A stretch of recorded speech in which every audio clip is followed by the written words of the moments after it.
Welcome. Happy to be here to kick off Ed Camp. For me, this is my first Drupal camp, actually. Even though I've been doing this for a long time, so happy to be here. Thank you guys for coming out, and looking forward to this talk. Me too. This is great. Second Drupal camp, and it's both of our first times to speak, so we're excited to share our story of this project. Cool. All right, so what are we covering today? We're going to cover a project called Rosetta Translations, and this is a self-service and cost-effective website translation model. Ben and Kyle will be your hosts. Before we click through, Julie gave us some really good advice, and one was, who do we have in the room today? Developers, if you're a developer, raise your hand. All right, we got about 30%. Designers. Yeah. Okay, we got some designers too. Project managers, business owners. Okay, we got about a 33% split here. Okay, so that means we really can't pivot at all. We have to stay right in the middle lane and go for everything. So. Well, you could just ask the PMs to leave. Yeah. Pull me out of here. No, this is perfect because I was just talking a little bit ago about who the audience for this talk is. It's really not for developers specifically. We call this an intermediate talk, but I would say if there's one group that this is most pertinent to, it's for site owners or business decision makers, really folks who need to make a decision about translating content on their websites. So that's what we're going to focus on here. Of course, we're engineers, so we're going to throw some code up there, and we are going to talk tech a little bit. So hope you guys like it. Thanks for the clicker, Julie. You're welcome. All right. A little agenda. What are we going to do today? We're going to intro ourselves because clearly I don't talk enough, so you need to hear me talk more. We're going to tell the story about how we got here, right to this very point, standing, and at that point, we won't be able to tell anymore. We're going to compare translation services and solutions that are available that you may be familiar with. We're going to talk a lot about Rosetta, kind of have to.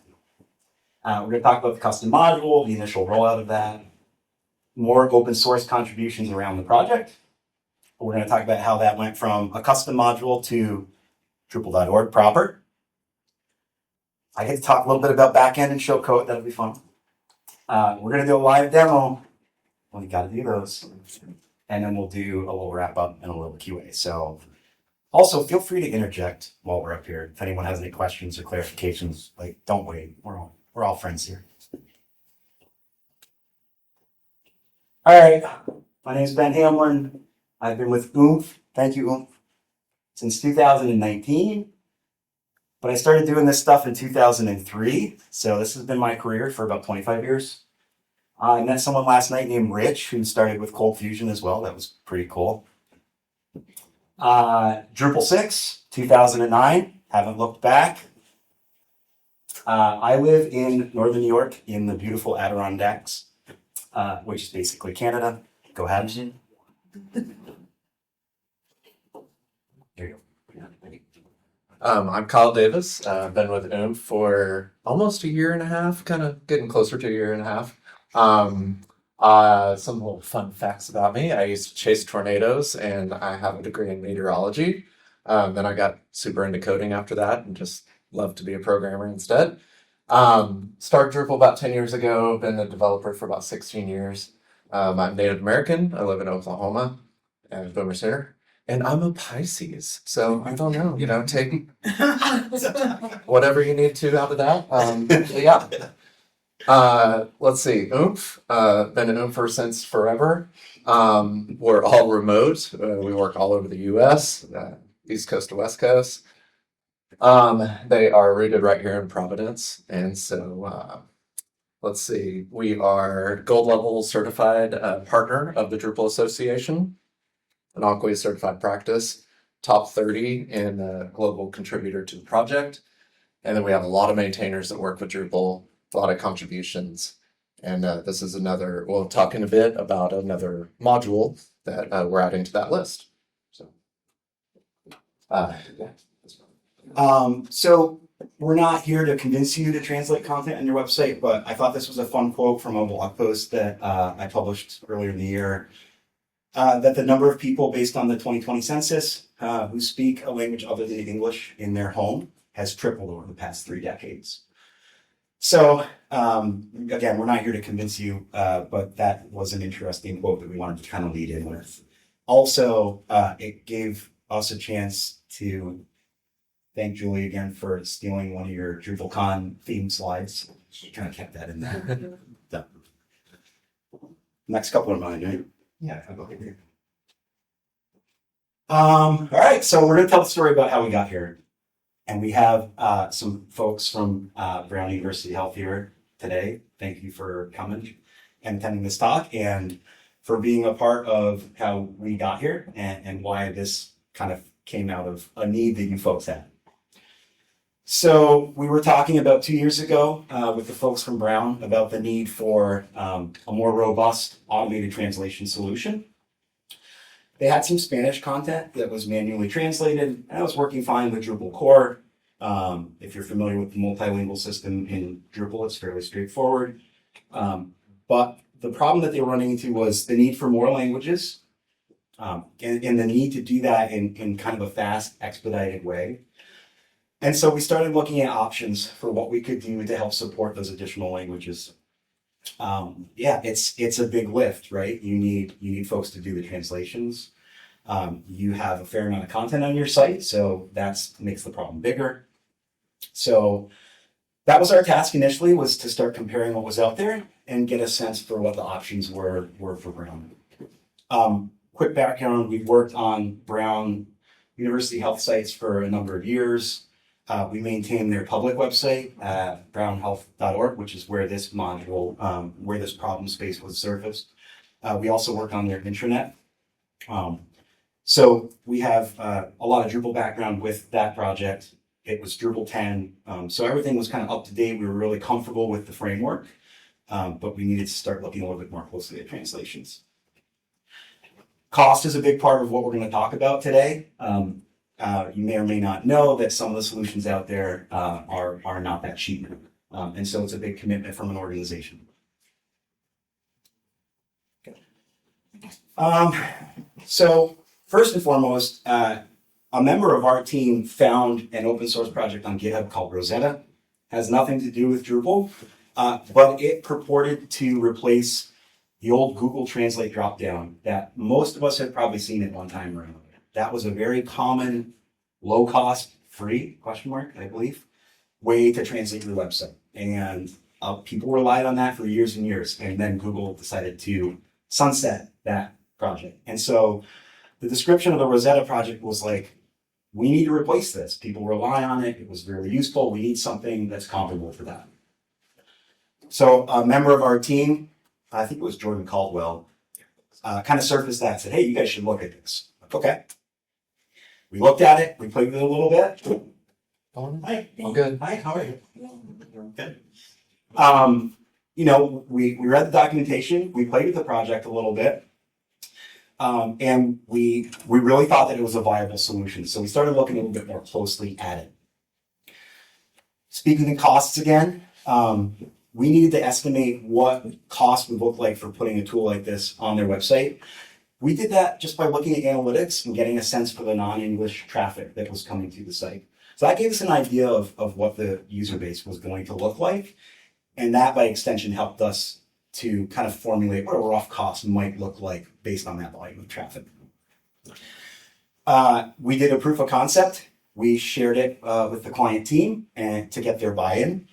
And after all that, we decided that we wanted to share that more broadly. And so we're here.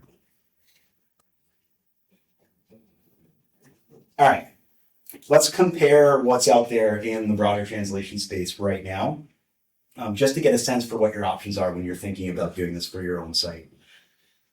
Kind of bucketed these into 3 main categories: manual translations, a real-time via an API, or an integrated service. Some real-time examples are G-Translate, sneaky little name they put in there, nothing to do with Google. ElfSite and Rosetta. Some examples of integrated services, and these aren't apples to apples. They kind of vary in their feature set and how they're implemented. But just for the purpose of today, these are integrated services. They come with a varying level of cost, but some examples are MotionPoint. MotionPoint uses an external CDN cache to host translations for your site. Pretty cool technology. Doesn't involve anything other than some JavaScript on your site. Costly. Ray Enterprise Translation. Most of us know it better as Lingotech. Been around the Drupal community for a while. And then DBell is another option. Those all provide direct integrations with your Drupal site for translating content. They typically come with a much higher cost and a little more complication.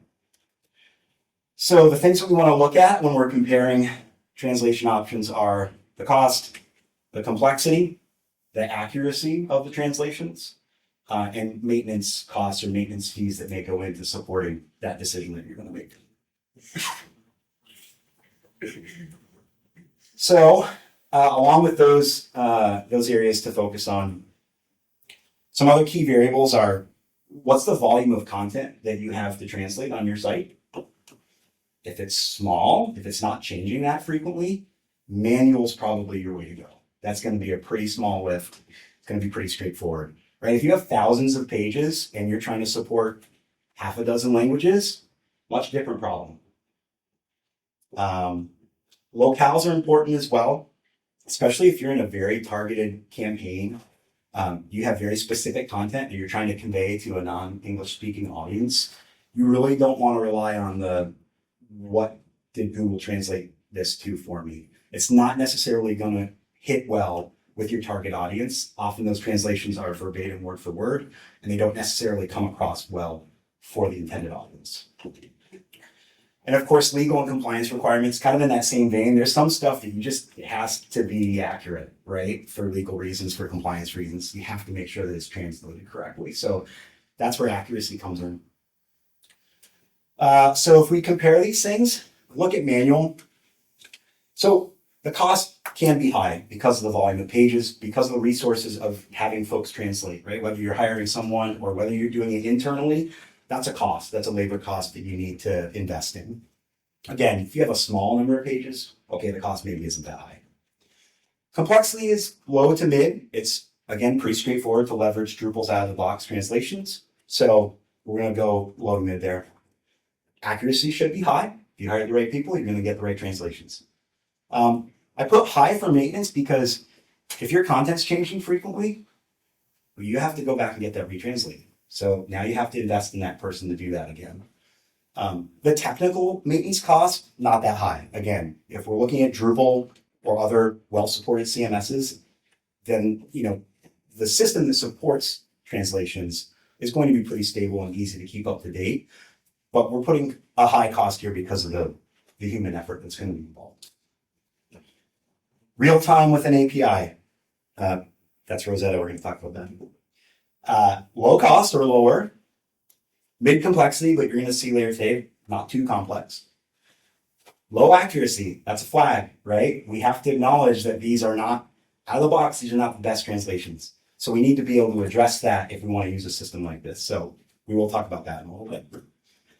I put low to mid for maintenance. Honestly, we're going to look at some code. You're going to look at the project that Kyle and I are going to talk about. And the maintenance costs have not been that high. We've been running this for about a year, and it's not a terrible expense to keep these running. They're fairly straightforward, fairly simple. And then real quick, for third-party services, the cost is going to be high. The complexity is low. I mean, it's a white glove situation for you. They're going to really take care of you, and you're going to get the value that you pay for.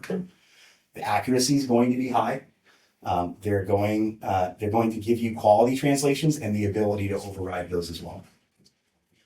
I say maintenance is high because most of these come with recurring fees, annual fees, monthly fees, what have you. You're going to have to continue to invest in this. This is not a one-time investment. You're going to continue to pay these probably annually. And honestly, in our research and in our investigation for Brown, we saw some very high costs annually that were going to recur, which really steered us away from those.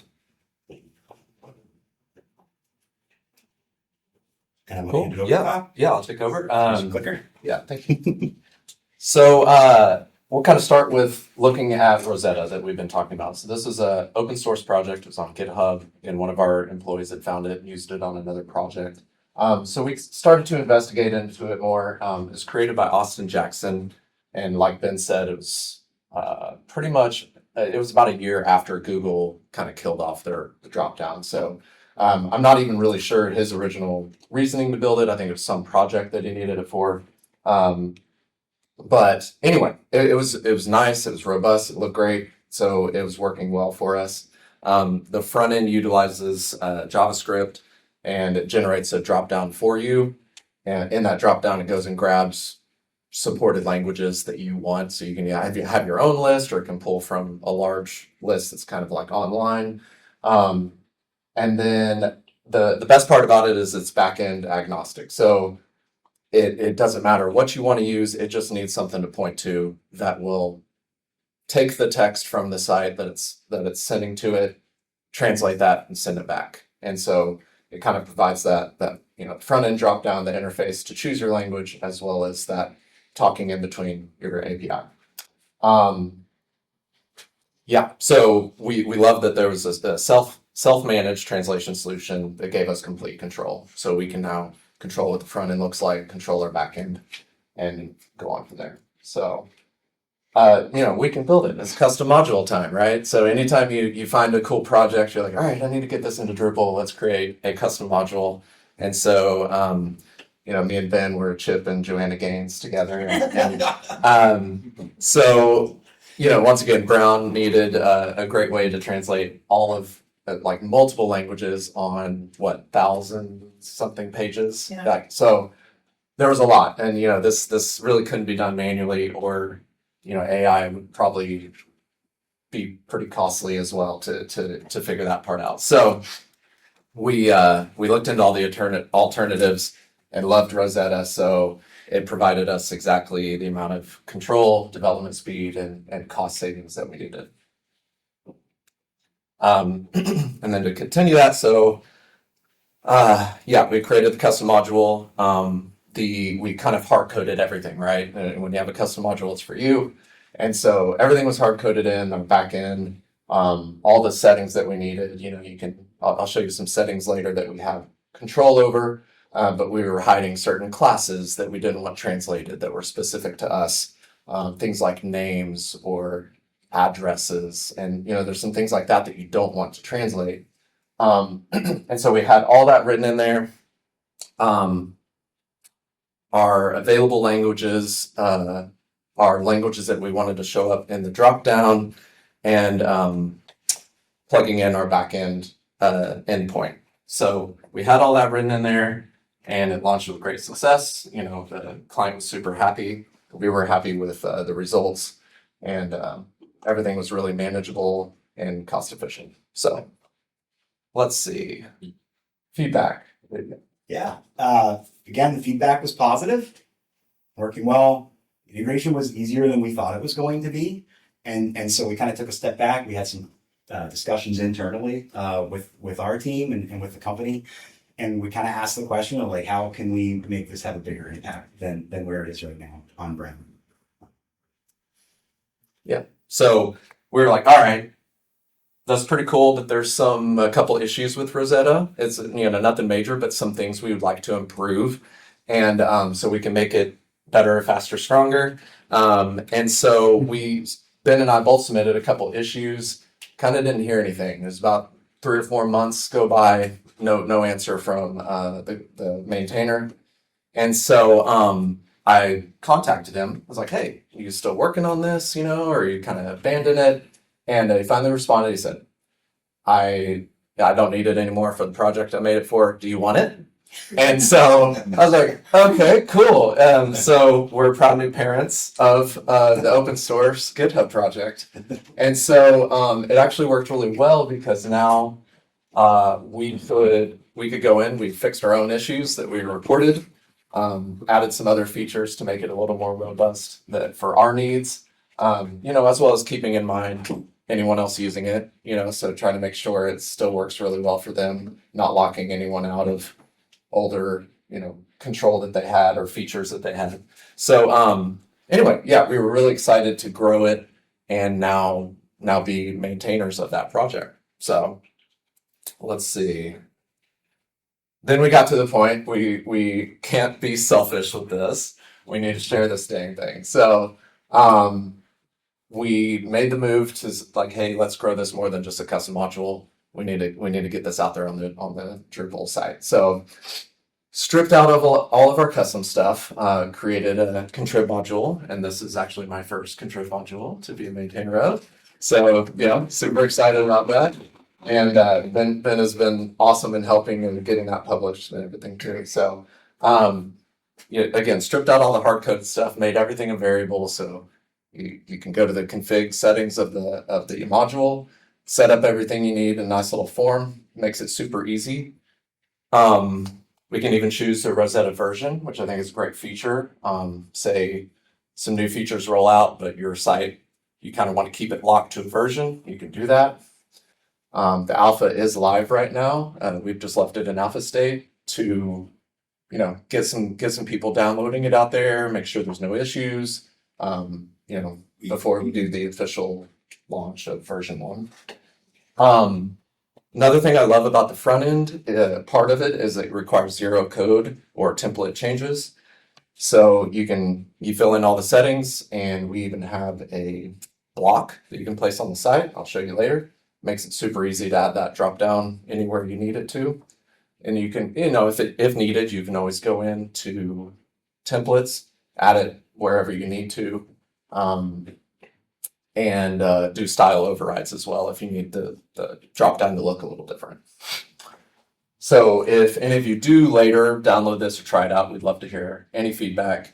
Please report any issues, let us know. This is what the page looks like. We just kind of dropped a screenshot in there. So we have a nice picture of the settings page and a lot of info about the module there. We have designers in here, right? I saw designers raise their hand. Can we fix the widow thing here? Yeah. Yeah. It's killing me. Yeah, Ben's name kind of goes to the next line. Oh, Yeah, we got to figure that one out. All right. All right. Cool. Thanks, Kyle. So wanted to devote a couple of slides to the back end. Important to note that Rosetta out of the box is not going to really work without a back end. Okay, so we need to plug in something that's going to provide the actual translations. All right. Rosetta was well documented. When we first looked at it, we saw what does a backend look like. They used the Open API 3.0 spec, which is basically YAML, a YAML file that says these are the requests that your backend needs to support, and this is the format the response needs to come back in. So really straightforward. This does really, the supported languages is important, but you actually can get away without having it. It's this request. It's translate. If you can support that one translate post request with a backend and return it in the format that it needs, which is JSON, you're good to go. So it is technology agnostic. You have a lot of architecture options when you're building something like this. There's a couple of key things to consider when you're making that decision. So let's talk about what those are. So what server-side language are you going to use? We wrote ours in Python, but Go, Rust, PHP, right? Pick your flavor. The things to consider, make sure there's a well-supported library for the translation API that you do select. So for our instances, that was Google Cloud Translate version 2. So Python has a great library that's available, made it super easy to integrate with version 2 of Google Cloud Translate. Your developer comfort level, and if you have PHP developers, then go find a PHP library and solution to work with. Picking the actual translation API, you've got the big players, right? Google Cloud, Azure AI Translator, Amazon Translate.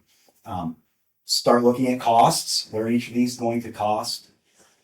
What languages do they support? Again, going back to the library, is there a library out there ready for you to plug into your backend? We need to talk about caching here. That's one way you're going to control costs, right? We don't need to translate the same phrase over and over and keep hitting the API, which is going to be a cost incurred. So you want to think about caching. Side note, there's kind of two pieces of caching here. there's the back end, which we're talking about here, but Rosetta actually has some great caching built in that leverages the browser. And those are some of the configuration options that Kyle was mentioning earlier. But we have 2 layers of caching here. We can do local browser caching so that a user's experience while they're browsing the site is super fast. And then we have the backend caching to help control costs. Glossaries and overrides. We talked about accuracy earlier.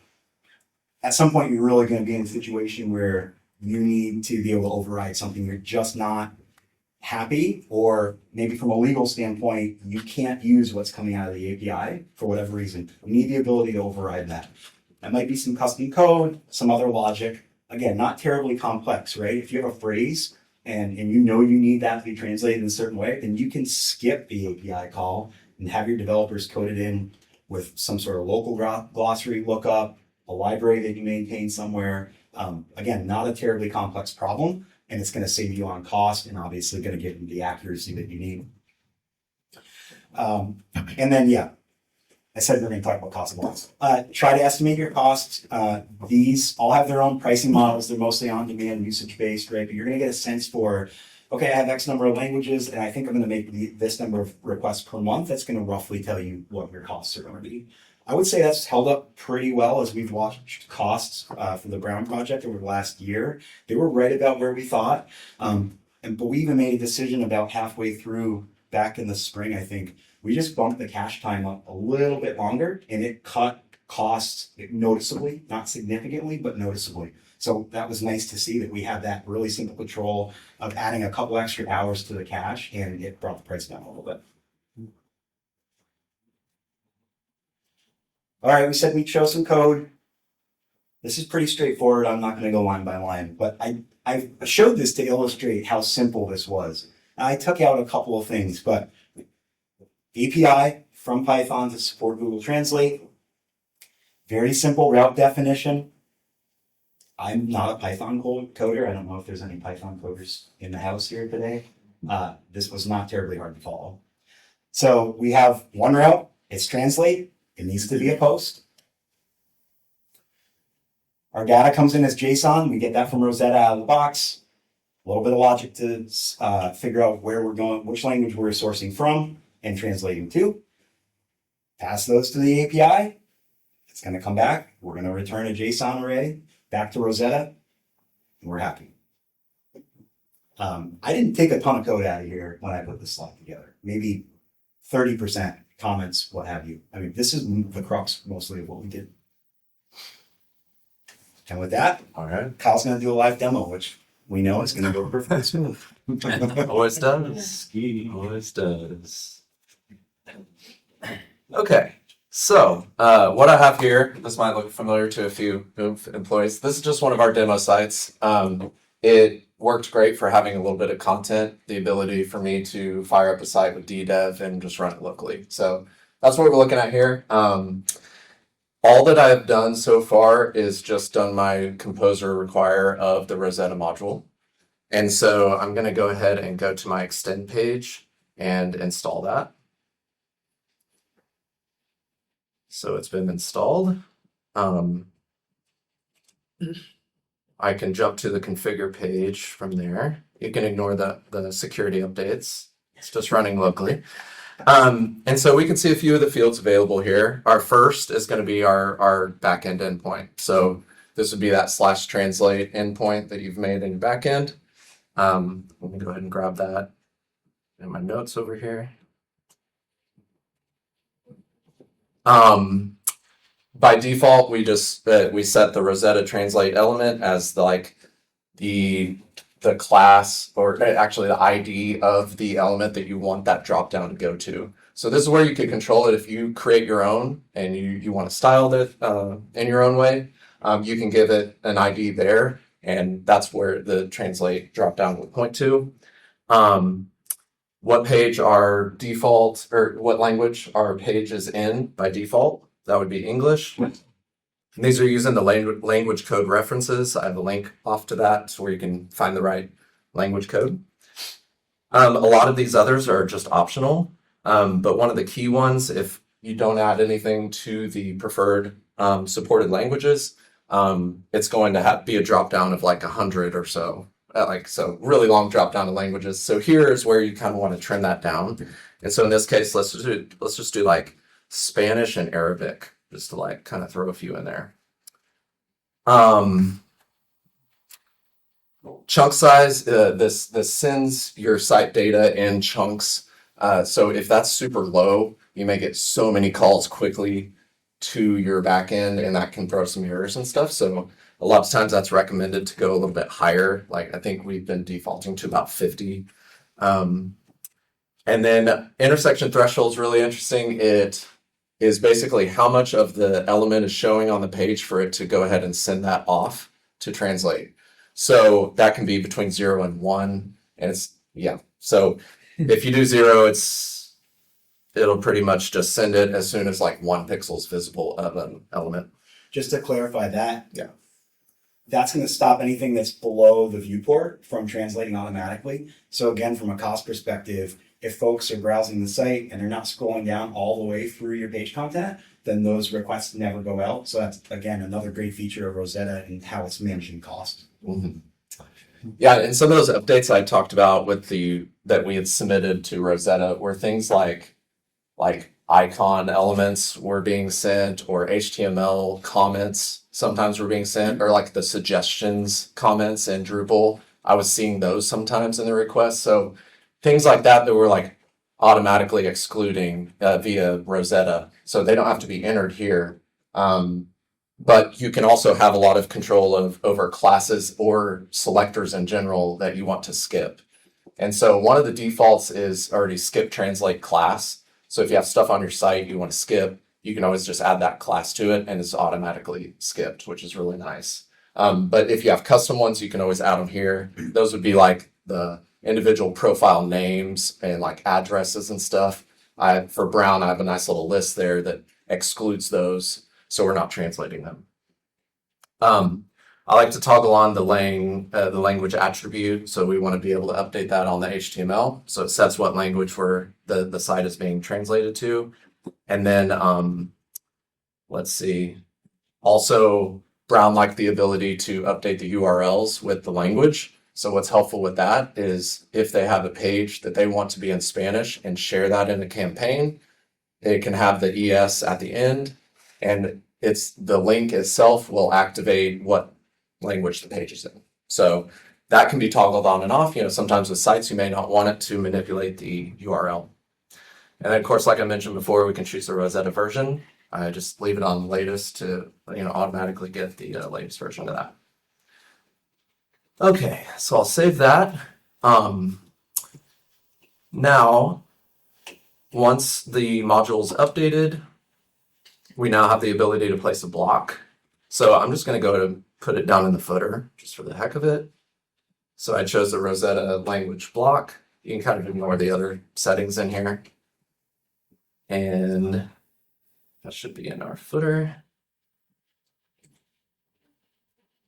So I'm going to replace the page. Let me might need that cache flush. Oh yeah, that's going to be over here, sorry. Never have to do that. I might put it in the wrong block. Hold on 1 second. Put it right at the top. Yeah, I'll just put it up there.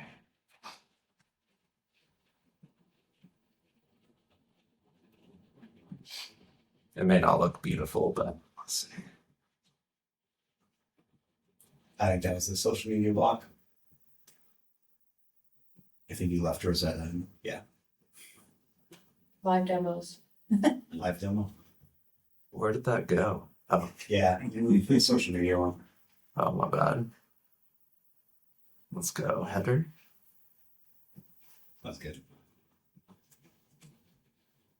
There it is. Doing something. All right. All right. So, we change that. Let's see if this will work. Yeah, I'm seeing some things. Just backwards. It's not getting the first one. Oh, it did get it. But it got the button. There you Oh, go. there it goes. Yeah, there we go. Okay. who knows what this internet may be a little wonky, but yeah. So there we go. As we scroll, What do I do first? Yeah. What do I do first? Yeah. That's Westworld. so we can see it translated that. Let's check out Arabic. Might take a sec on this internet here. But it's always kind of neat to see it completely change. That was going to be my question, the flash of untranslated content. Mm-hmm. On the production for Brown, has people noticed that they're seeing English for a split second before it's translated? I can say I we mean- haven't heard any complaints. No complaints. Yeah, nothing we've heard from Yeah. anyone. Yeah, I mean, we've heard a few people being like, "Oh, it isn't translated," and then a second later, "Oh, wait, there it is." Yeah. But like, Yeah. they understand that. So. And that's also where the caching can be really helpful too. So like Yeah. once that front page is cached, it's pretty dang fast. And so sometimes you'll see like the first person that loads a new page might see a little bit longer load time, and then that's pretty much fast for. I mean, any global elements, search, menus, footer, right? Those are going to be in cache in the browser. So they're immediately not going to get sent to that API. So yeah, to that point, once that cache gets warmed up, we expect to see this function a lot faster. And if you have right to left set correctly and have the CSS to support it, you'd also see the page flip from right. As long as you're setting the lang attribute. Yeah. Yep. Right. Yeah. Yep. Which that's, yeah. Which that's Yeah. one of the settings there. So, yeah. So that's a demo. Demo. How are we on time? We got about. Yeah, we have a couple minutes left. We have Yeah. questions from the Yeah. audience. Can I ask a quick question just Yeah. about search? I'm curious if Rosetta supports a user typing a query into the search box in another language. Would you be able to get those results processed and back in your language? In the search input itself? Yeah. Or the. Yeah. I think it's more about will the search query return results. the search query. Yeah. I think the short answer to that is no. Okay. Like it's not looking at an index, whatever your search technology might be. It's going to translate any results that are there, Mhm. but out of the box, it's not going to. But that would be a great feature request for you to open on Drupal.org. I'd be happy to. That'd be fabulous. Yeah. Lydia's testing right now. If you want, this is what happened. What's that? Oh, we got So this person's profile did translate. Yeah. I put Spanish and it. Did. yeah, Okay. it did. So Oh, we have a we'll have maybe. to try We have a it. maybe. Yeah. That'd be really cool if So- it came out of the box. Yeah. So super quick before the rest of the questions, we did want to say what's next from here. And so one of our thoughts was, and I kind of started on a branch, but the ability to theme that drop down better. So like for Brown, they have a specific drop down style. It's more of an arrow with no box and all that. So I have like a bunch of CSS overrides to kind of fix that. But I would love for the ability to like add a few options and it would fully stylize your drop down to what you need for your site. So that's maybe one of the next. Looking into the Rosetta project itself even more. So like Ben and I really want to do a deep dive, make sure it's all looking good, make sure it's efficient, see if there's anything we need to improve there further. And then, just getting the word out there. So talks like this, hopefully talking at DrupalCon if they were to accept. But yeah, okay. So now we are open to questions. So yes. I'm curious if you've looked at sort of tying this into the actual page translation part of Drupal so that you like when it's translated, it actually becomes its own node and then maybe you don't That was then have to go back to the I'm sorry. That was gonna be my question. Yeah, then you don't have I to mean, caching. because if it doesn't have, you don't have to worry about retranslating until you change the content. That's sort of a similar issue, and I don't know. That might be like a way to cut down on the API calls even further and make it even faster if you're sort of building out the translation as people go. And search would work. Yeah. True. You could search in a foreign language. Yeah. And it would be good for like search engine. Well, it would be optimization, good too. once every page had been translated. Right. But you could actually just set that as a cron job then, and Yeah. Technically, totally doable. Or did you want to repeat the question? Yeah, I was going to Okay. repeat the question. Yeah, So the question was if we could utilize the translation More to complicated. save it into content for the multi-language, like in Drupal, right? Yeah. So I'd say that's a yes. I think the difference between how that's working on the front end, if you look under the hood, how Rosetta's working, it's basically looping over DOM elements and it's sending the phrases that it finds in a p tag or in a div tag or what have you, right? So it's not doing word for word translation, it's doing phrase translation. So thinking about taking that approach and then storing it as a Drupal node, we would have to change, we'd almost have to not even think about what Rosetta is doing. Rosetta in this architecture is really just working in the browser and maintaining that front end experience, you know, with the viewport that we talked about, caching, looking at those individual elements. Now we look at the back end and leveraging that to grab translations and do something with them, including potentially putting them into the database for multilingual. Totally doable. But Rosetta wouldn't even really be part of the picture at that point. It would be a custom translation solution that's leveraging that backend. That's how I see that. But totally doable. And of course, you know, you'd have to have all of your Drupal multilingual settings in place. Enabled languages. Well, you'd have to have all that configuration in place. Yeah, I mean, the additional baggage in that question is having worked with you on the system for the state and building translation and just thinking about that architecture. Yep. Somebody else is involved in that project is here too. We actually are implementing G-Translate right now. So I guess my question would be is, would this support all those same languages? Because the Department of Health, they want every single language there is in Portuguese, you know, all the different versions. And so that's why we're going more towards that G-Translate. And they also want the ability, I think, to put it in the URL, I think with the paid premium price. Yeah. A little bit more. Yeah, they actually have Portuguese on their site, and it's the Brazil it's a European Portuguese or something. Yeah, it's one of the alternate ones. Yeah, It's like an alternate. I can't remember which Yeah. one it was. It's they have Haitian Creole. Like, I mean, I didn't even know that was a thing. Yeah. so but- does this use the Google Translate behind the hood, or is it using like AI to? Our solution uses Google Translate. It's the Google Cloud Translate version 2 API. But it can be any backend that your development team wants to support. So you could implement this with another backend API like in Amazon or in Azure. And the front end, the Rosetta front end piece doesn't change at all. So to your question about what languages would be supported, you want to make sure that the API you were choosing supported that language. That's really the only catch there. I think most of them are probably going to support the languages that you're interested in. Yeah. In the back. How did you evaluate the accuracy of translation, or at least the translations would meet your needs when evaluating the different API options? So you're obviously using Google, Right. Amazon, Azure. Like, Right. why did you pick Google? I will say that we did not really spend a lot of time evaluating that. We deferred to the client in terms of their QA and in terms of their comfort level with the solution. So yeah, the honest answer is that we didn't evaluate a lot, but that goes to the accuracy point that anyone needs to consider when they're going to make a decision about this, is what are the languages you really need to support and support well for whatever your reasons may be, and make sure that you have a solution that is going to support that. And at the end of the day, the most important piece there is to have a speaker of that language be able to validate it for you.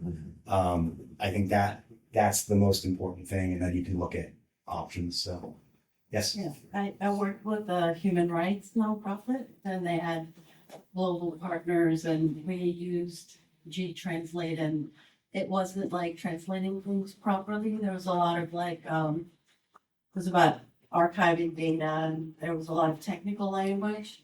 So we actually hired translators from those, like not from the countries who speak those languages to review all the content.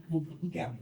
And could you use OpenAI as a backend? Because my wife's a native Spanish speaker, and I'm always throwing translations at her to see if they're any good. And she doesn't like Google Translate most of them. Right. Okay. But I threw some Chat GPT translations at her, and for the most part, she's like Okay. flabbergasted, like how much better they are. I think the answer is yes. I mean, they have an API which you can kind of leverage to suit your needs. So I think the answer to that is yeah. I think most of the LLMs that have an API are going to be an option now. Yeah. Can you establish that connection, excuse me, via config, or are you kind of hard setting out right now?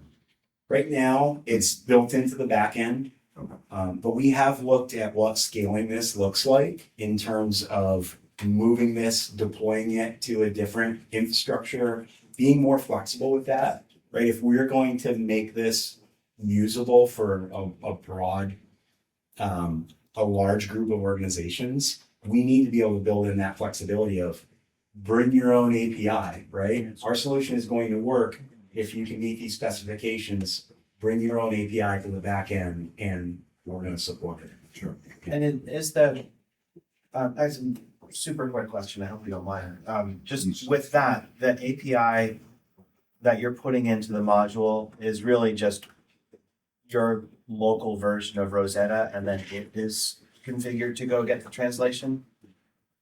Yeah.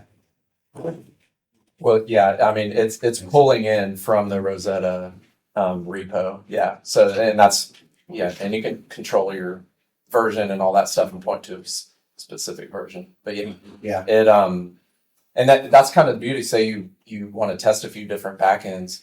All you have to do is just change that endpoint that you're pointing to, and you can do that on the fly. And Yeah,